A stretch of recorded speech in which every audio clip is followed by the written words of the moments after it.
Mistrustful.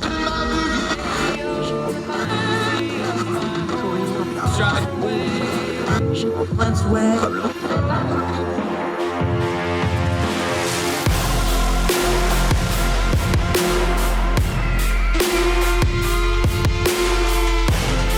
With your host, Andrew Donaldson. This is Heard Tell. Welcome back to Heard Tell. Okay, he's back. Burt Likko, our great friend, our attorney friend. We're going to go out into the deep water and get really into something that everybody says it. Everybody uses the terminology. I'm pretty sure none of us are on the same song sheet trying to figure this out. We're going to be talking rights with him. Burt, how are you today, my friend? I am doing very well, Andrew. It's a gorgeous day out here in the Northwest, and I hope that it's at least that good for you. That's quite the office view you got going there, my friend. That's fantastic. Little place called Silver Falls. Yeah. Come on out. We'll take a walk there. Famous waterfall. He says it as if it's easy to walk up there. It is not. It's a little bit of a hike. No pun intended there. All right, buddy. Here's what we're going to do today. We've been batting this around for a couple of weeks. I want to get into it. Here's why I want to talk about rights, because look at all the news headlines we've had lately. Gun control, gun rights, Second Amendment, First Amendment, online, Twitter, Elon Musk, abortion, personal rights. That goes back to privacy rights, goes to other. All this stuff boils down to arguments over rights. But I'm pretty sure that everybody in America, if you take 50 Americans and ask them to tell them what's your rights and what does rights mean, you're probably going to get 45, 50 answers. Does it seem to you as an attorney, as somebody who's actually studied this, do we have a good consciousness in our country of what our rights actually are, other than just the buzzwords of saying this is my right or that's my right? You know, the buzzwords that we hear out in the culture, particularly if you get out on social media and listen to people talk about what their rights are, they often really boil down to "I get what I want," and that's not a principled way of approaching the idea of what rights are. You need some idea of what law is before you understand what rights are.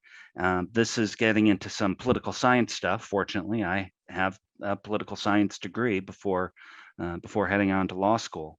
So, let's take a minute and think about what the law is, and that'll inform our idea of what rights are, because rights are a part of the law. There's a lot of different judicial philosophies out there, but there's really 3.5 big ones. The first one, and this is what judicial philosophy really is, not talking about liberal conservative stuff, but how do judges approach what the law is? A lot of them, and the framers of the Constitution, were big subscribers to the idea of natural law. This is the idea that there's some sort of a grand, pure law that exists somewhere in the universe, a platonic form of the ideal set of laws. The ideal law is a coherent whole. Perhaps you believe this comes from God. Perhaps you believe that this is a function of what it is to be a human being and what it means to be a human being living in a society. Perhaps it just comes from notions of morality. If you want an example of how we can take a very abstract, airy concept like natural law and make it real, go to your state's vehicle code and look up something called the basic speed law. That's a good example of natural lawyering made real. You should not drive your car faster than is safe for prevailing circumstances, is roughly how the basic speed law translates. That doesn't give you a number for how fast to drive, but it does give you a concept. And if you get a ticket from a police officer for violating the basic speed law, everyone in that court, when you show up to have that ticket adjudicated, is going to know what they're talking about. That's one way of approaching what the law is. What is a right if you approach the law this way? It is something that is inherently yours. The grand natural law bestows upon you certain privileges, certain abilities to do things. And the positive law, the thing that humans actually do, lawyers do it, cops do it, judges do it, people involved in the legal professions and institutions implement law. They are bound by those rights and they must respect your rights. Maybe even other private individuals need to respect your rights in a natural law system. Compare that with its great competitor, the school of law that's called positivism.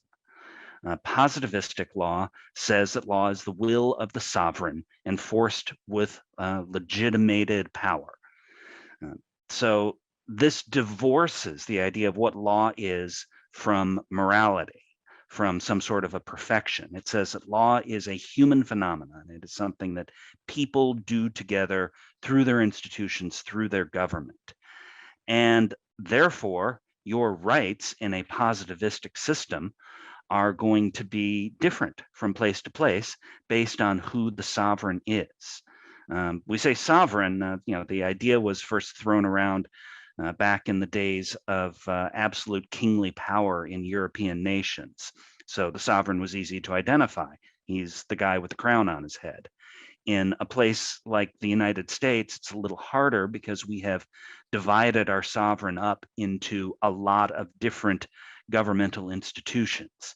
But you can use a formalistic legal analysis to figure out whether a rule that has been handed down by one of those institutions constitutes an enforceable law.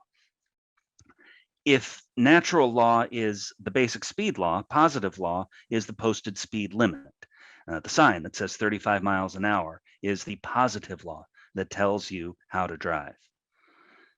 So here's the push-pull of that, not to interrupt you for just a second, though.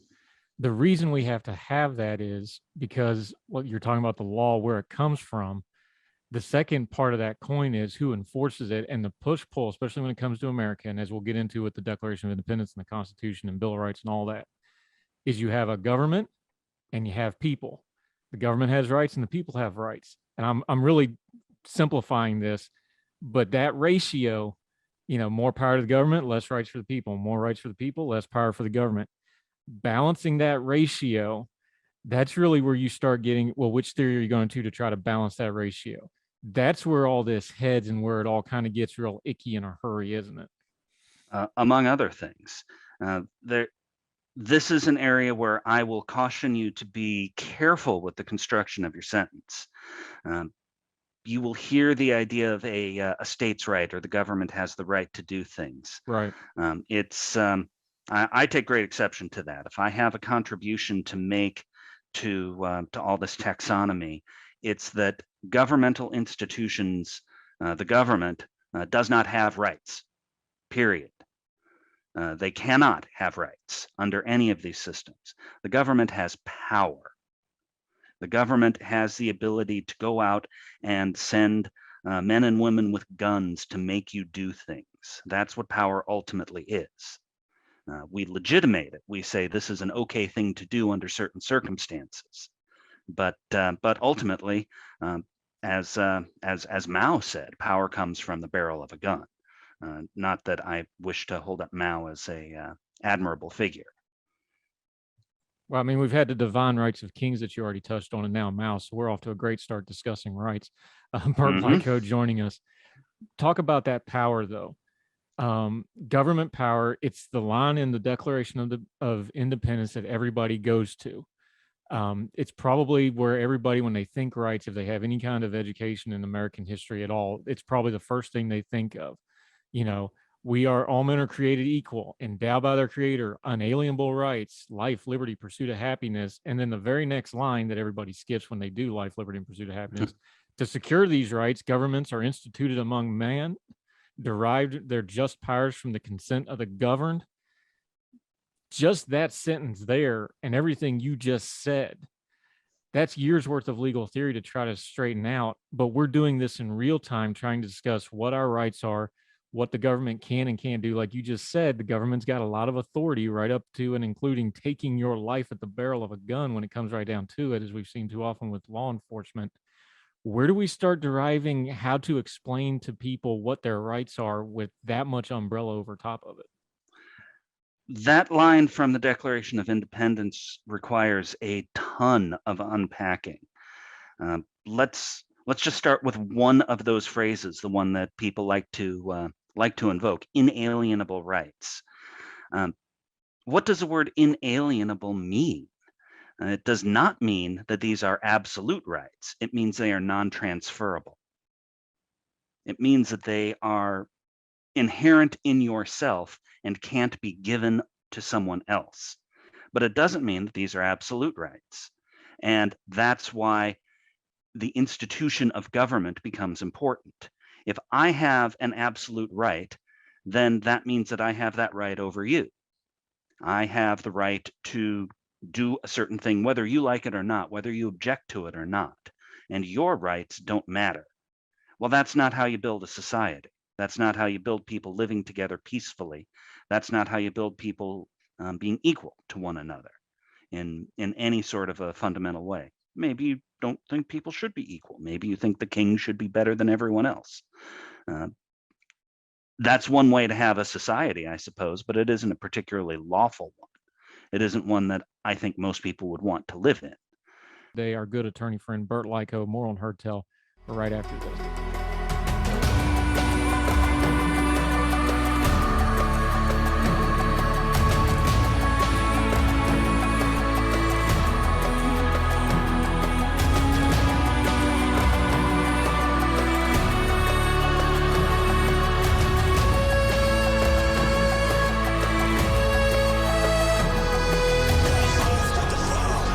Go ahead. No, but it's funny you mentioned that, because the two great documents of our society, our country, Declaration of Independence, the Constitution, we don't talk about it enough in history, but there was an intermediate step that got us to the Constitution, the Articles of Confederation.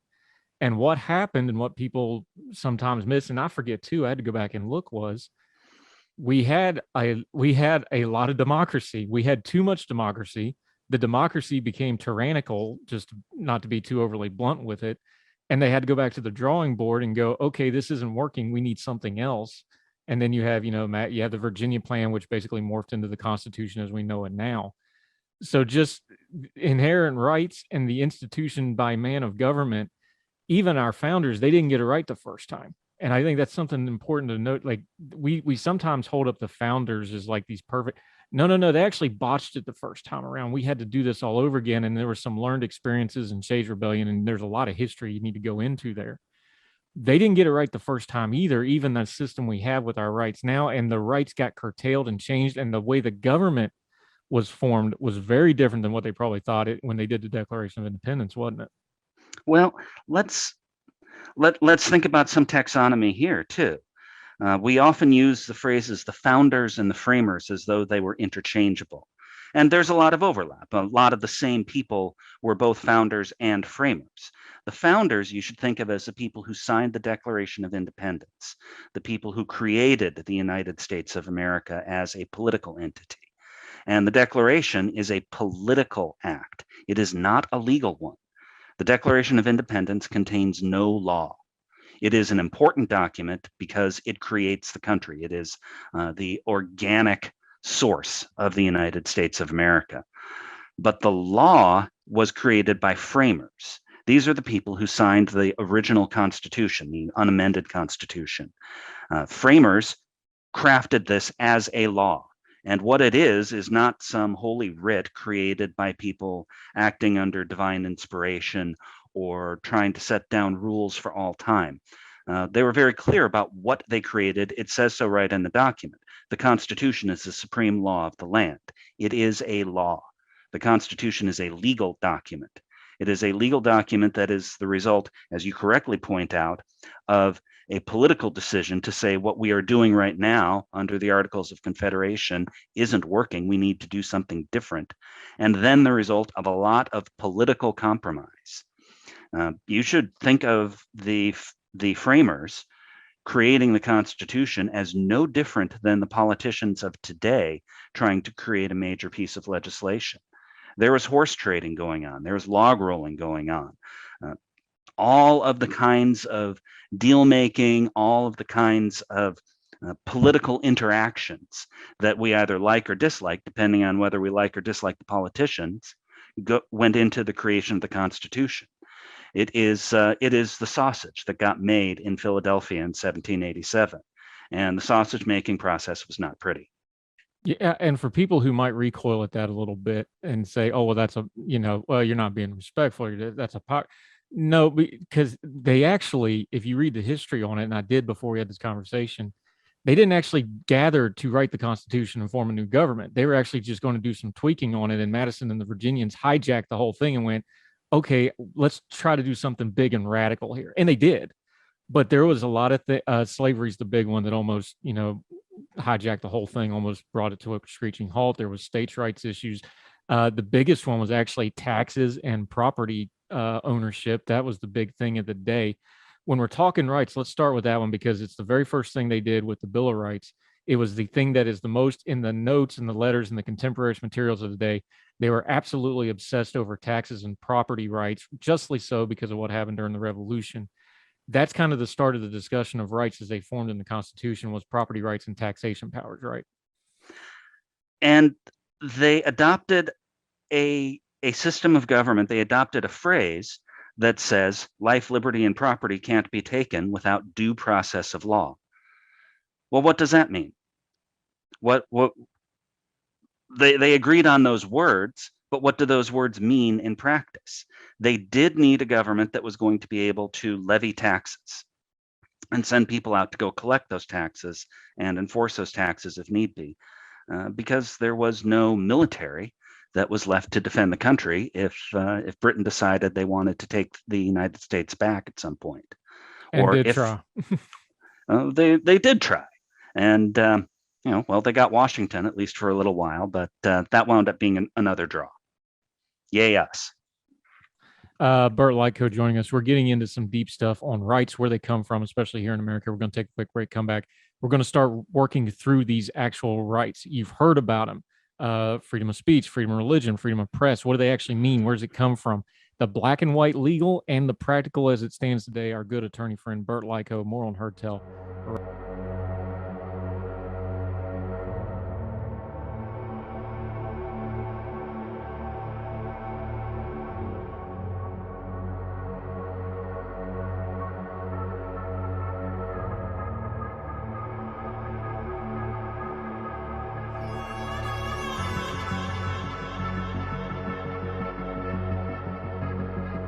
Burt Likko is back with us on Heard Tell. We're out in some deep water, but this is Grown Folk Talk. We got to talk about our rights, where they come from. What do they actually mean? Not the buzzwords online when people just don't get what they want. It's the me first and the gimme, gimme crowd.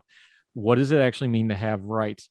We did a little bit of the history. I really encourage people to read up on how we got our Constitution, because the way it was written, that didn't happen in a vacuum. It happened in a sequence, and the sequence is really, really, really important to understanding why our Constitution got written the way it was. Good, bad, and indifferent. It's not perfect. Please do read your history up on this. But it brings us to the Bill of Rights. Initially, this wasn't going to be a part of the Constitution. This is one of those making sausage things you mentioned. This was the compromise. To get the Constitution done, they had to do this Bill of Rights. So let's just talk about that and get that out of the way before we talk about them individually. Of when we're talking rights in America, especially politically and legally, usually we're talking about the Bill of Rights. That's kind of the foundation.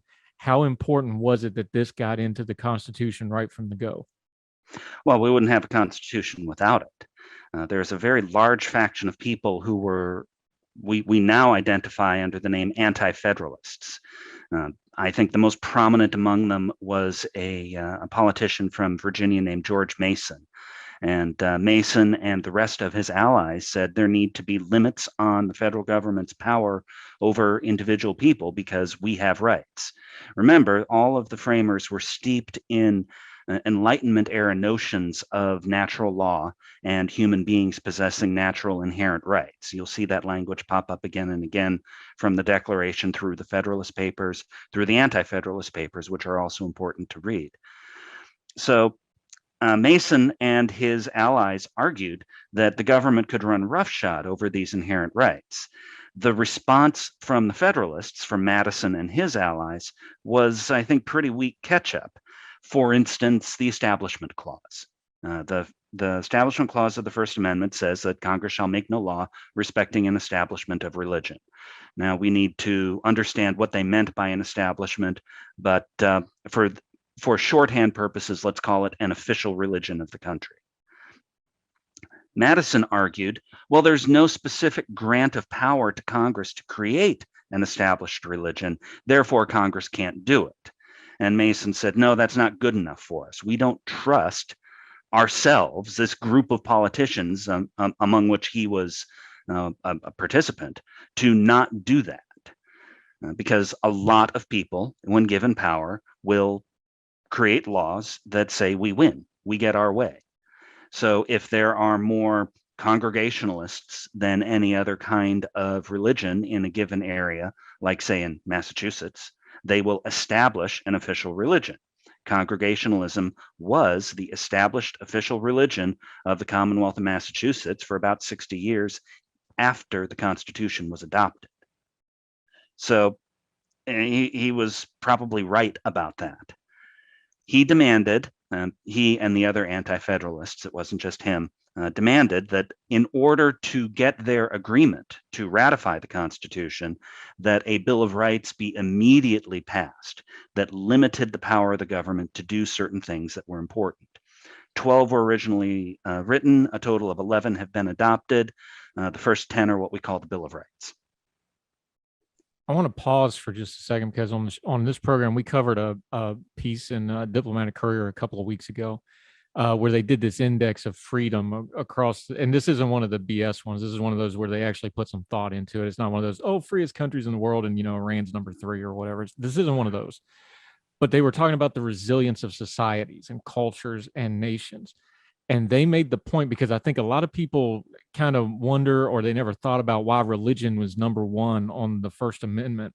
And then you get freedom of press, speech, those followed after religion. Why is that? And this is modern day. This is right now. And they talked about one of the biggest indicators of a resilient society is the freedom of the press and freedom of religion, and that they have to go together and work together. Now, that sounds weird to us because we always think, well, it's freedom of speech and then freedom of religion and we have a different order. And they said, no, because the press is the accountability and the religion is how much leeway the government's going to give you to think. And that's the indication of the resiliency of a society and a government, is how they handle those two things together. And I find it really interesting that in the modern times, even that's still true, that they put religion number 1, because religion, we are the great experiment in man self-governing. Religion is how men try to kind of figure out their place in the world on top of it. It's really amazing how those things all go together, and they put it first, and it's the third word, the third or fourth word in the whole thing. That's all very, very purposeful. And let me underline that a little bit by pointing out a lot of the things that you do with your religion, with your religious institution that you affiliate with on a voluntary basis. Those things are protected by the First Amendment, but they are probably protected by expression rights rather than religious rights. If you are, for instance, a Mormon or a Jehovah's Witness who is required under your doctrines to go out and spread the good word and proselytize. Proselytizing is protected under freedom of speech, not as an exercise of religion.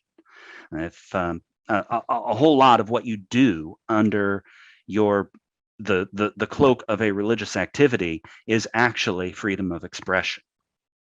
And both of those groups, the Mormons especially, they had their periods of persecution in this country because of their unique faithness. This goes back to where we started with rights again. Rights is always going to be a push-pull thing. Where does your religion, it's not even proselytizing, but just like, the Mormon faith will have a different thing than my Baptist faith. Our Catholic friends are very different from our Jewish friends, and Muslims, different sects inside of Islam may not get along with the other sects, as we see all too well in the world, because of the rules. That goes right back to where we started with rights. There's always that push-pull of, where does my rights stop and where do they go to you, and where do they have to stop on you before they infringe on you? And that's the eternal debate, isn't it? Let me propose my construction, my own contribution to the discussion of what legal philosophy is. Your way of understanding rights is that if you are acting within your rights, it is a sphere of activity where you hold the ultimate decision-making power. You are the one who decides at the end of the day what is going to happen. Will I vote for a Republican, a Democrat, or will I vote at all? I am the one who decides that. Ultimately, you don't have the power over me to make me vote a certain way. The government does not have power over me to make me vote a certain way. Therefore, when I choose whether to vote and how to vote, that is me acting autonomously. I hold the autonomy. If it's a question of the government exercising power, the government is the one who exercises ultimate autonomy. I do not have a choice about whether or not I will pay my taxes. If I choose not to pay my taxes, somebody from the government is eventually going to come along and say, too bad, Bert, you are going to pay your taxes, and we're going to be taking that money directly out of your bank account because you do not have the ultimate authority here. Who has autonomy? If it's the individual, we are talking about a right. And if it is the government, we are talking about the government's power. Your right ends where the government's power begins, and vice versa. The law tells us where that boundary is. And crafting the law is a complex task because we live in a complex society with a lot of individuals, and we want to maximize the amount of rights that people have. So how do we create laws that allow people to use the maximum amount of rights available while still having an effective government?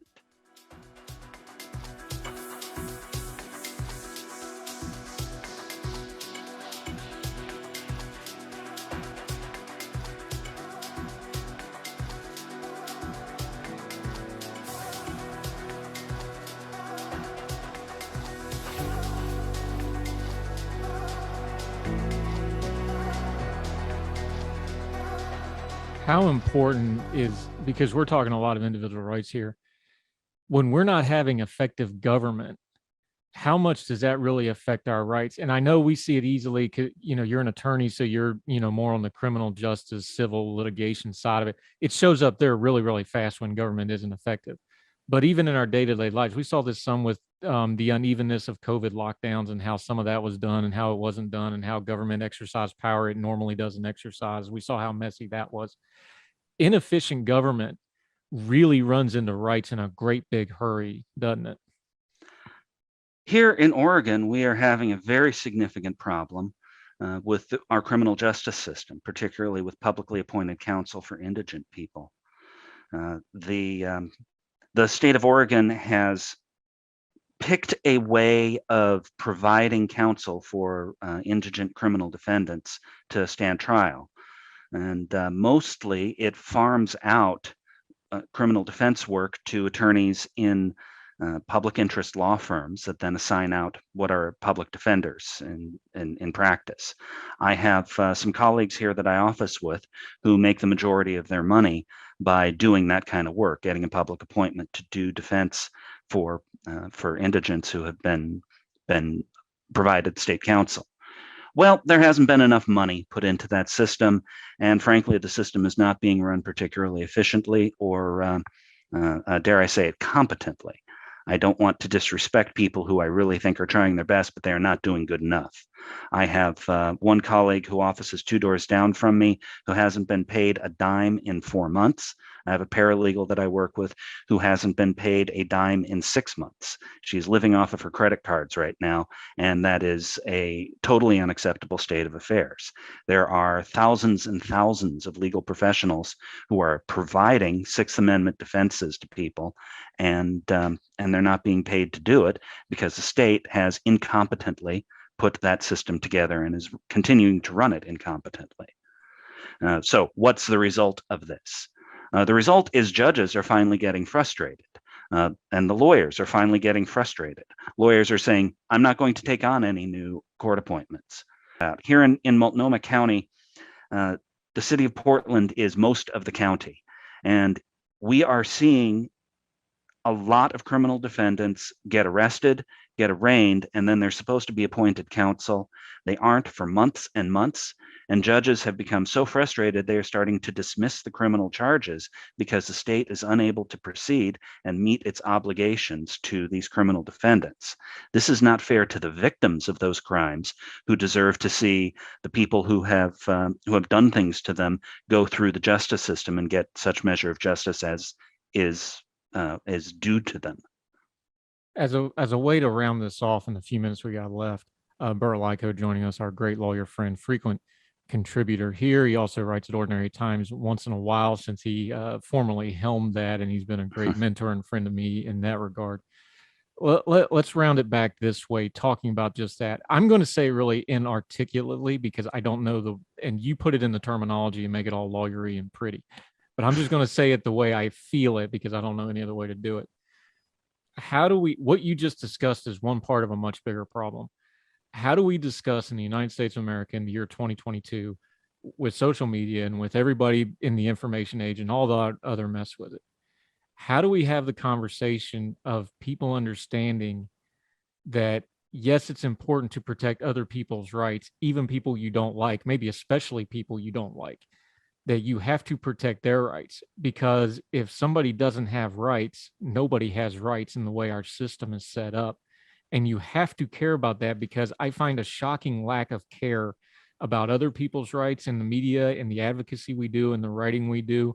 I find a shocking lack of people understanding the fact that, like, yes, it matters if the worst of the worst criminals, if their rights are stripped away just under the guise of, well, they're a bad person, eventually that trickles down to everybody else. How do we have that conversation with people on a practical level?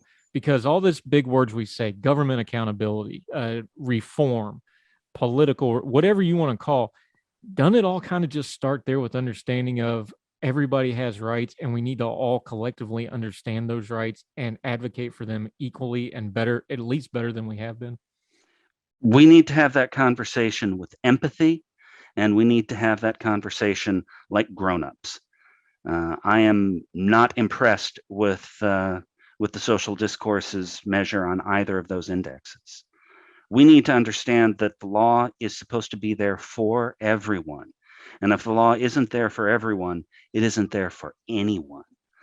Robert Bolt wrote in A Man for All Seasons quite a long time ago, in a dialogue between Sir Thomas More and William Roper, about Roper's desire to eliminate evil from England.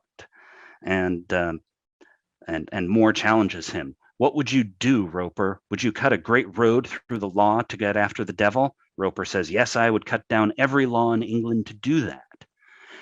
Oh, well, when the last law was down and the devil turned around on you, would you hide, Roper, all the laws being flat? This country's planted thick with laws from coast to coast, man's laws, not God's. And if you cut them down, and you're just the man to do it, Roper was the man to do it, do you really think you could stand upright in the winds that would blow where the forest used to be? I'd give the devil the benefit of the law, if only for my own safety's sake. More is absolutely right.